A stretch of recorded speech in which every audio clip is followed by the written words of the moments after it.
ప్రాచీన శాస్త్రీయ అత్యాధునిక వైద్య విధానాలను వినూత్నంగా ఒకే గొడుగు కింద అందుబాటులోకి తీసుకొచ్చింది మెడి9 ఇంటిగ్రేటెడ్ మెడికల్ సిస్టమ్. తెలంగాణ రాజకీయాల్లో రోజు రోజుకు కీలక పరిణామాలు చోటు చేసుకుంటున్నాయి. ఏ నేత ఎప్పుడు ఏ బాంబు పేల్చుతారో సర్వత్రా ఉత్కంఠగా మారింది. ఇప్పటికే అధికార ప్రతిపక్ష నేతల మధ్య మాటల తూటాలు పేలుతున్న నేపథ్యంలో ఎప్పుడు ఏం జరుగుతుందన్నది సర్వత్రా ఆసక్తిగా మారింది. ఈ నేపథ్యంలోనే మాజీ మంత్రి బీఆర్ఎస్ నేత ఎర్రబెల్లి దయాకర్ రావు సంచలన వ్యాఖ్యలు చేశారు. మహబూబాబాద్ జిల్లా తొర్రూరులో నిర్వహించిన పార్టీ సమావేశంలో పాల్గొన్న ఎర్రబెల్లి దయాకర్ రావు షాకింగ్ కామెంట్స్ చేశారు. సీఎం రేవంత్ రెడ్డిని గద్దె దించేందుకు కుట్ర జరుగుతోందని, ఇందుకోసం 25 మంది కాంగ్రెస్ ఎమ్మెల్యేలు ఒక్కటయ్యారంటూ కీలక వ్యాఖ్యలు చేశారు. ఇది కాంగ్రెస్ సర్కార్ కూలిపోయేందుకు ఒక సంకేతం అంటూ చెప్పుకొచ్చారు. మరోవైపు ఓటమి భయంతోనే కాంగ్రెస్ సర్కార్ స్థానిక ఎన్నికలను వాయిదా వేస్తూ వస్తోందని ఎర్రబెల్లి దయాకర్ రావు ఆరోపించారు.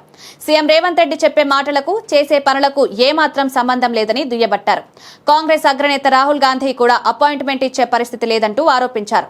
రేవంత్ రెడ్డి పాలన గురించి తెలిసే రాహుల్ గాంధీ వరంగల్ పర్యటనను రద్దు చేసుకున్నారన్నారు.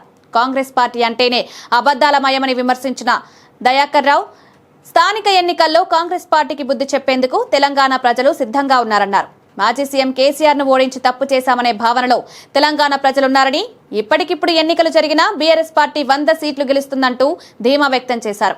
ప్రతి ఒక్క కార్యకర్త ధైర్యంగా ముందుకు వెళ్లాలని సూచించారు. రాబోయే స్థానిక సంస్థల ఎన్నికల్లో బీఆర్ఎస్ పార్టీదే విజయమని కార్యకర్తల్లో ఉత్సాహం నింపారు. ఎవరూ భయపడొద్దని, ఎంత కష్టం వచ్చినా తానున్నానని భరోసా ఇచ్చారు. ఎన్ని కేసులు పెట్టినా భయపడే ప్రసక్తే లేదన్నారు. కనీసం సాగునీళ్లు అందియలేని స్థితిలో రేవంత్ ప్రభుత్వం ఉందని దుయ్యబట్టారు.